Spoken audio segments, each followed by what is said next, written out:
I think in the past few years, we've heard a lot of discussion about this Belt and Road Initiative, maybe from an economic and trade perspective.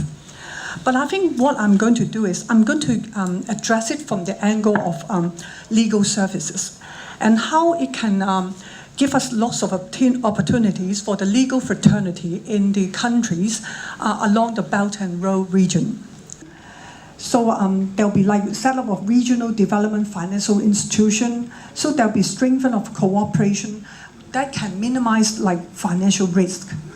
And the last one, which is actually very important, is about people-to-people bonds. There are over 60 countries in the Belt and Road region. A lot of recognition and enforcement of foreign arbitral award concerning Belt and Road. Some of the world's countries, 14 of them of different jurisdictions. But ultimately, it took off on a long-winded scale because goes over 25 years.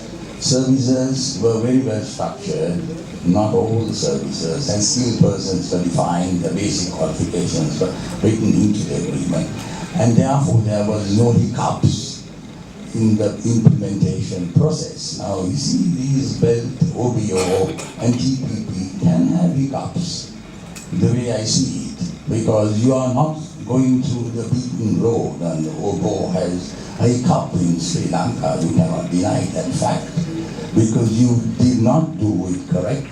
Aspect of recognizing the problem that you have to identify, they do provide for some domestic regulatory aspects that try to eliminate some of those hiccups.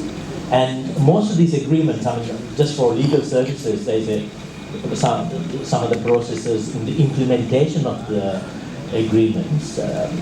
In some of Australia's bilateral trade agreements, one aspect they have undertaken is to get the professional bodies of the two countries to talk to each other, to improve ways to improve interaction between the two aspects. So I don't think should be an expectation that the trade agreement itself is going to resolve all of those issues. There are classic market access and tariff reduction aspects that they will cover. But the other elements are issues that most of these agreements try to cover through the implementation process, getting non-government parties involved into the process. In relation to OBO, of course, I think it's not... Maybe I'll give a quick comment. Because we are late for time now, maybe I'll just give you a quick comment. I don't think OBO is a trade agreement or trade plan. It's more... China is not into many countries. We have an office in Myanmar as well. And in Myanmar, they say they will follow the rules because there's a change of government, and they say the projects, the Chinese people doing business there will follow local rules. And I think Aung San Suu Kyi has also requested that from the Chinese government. So going forward, I think the Chinese government, I gave a talk on this recently in China. I think the Chinese situation for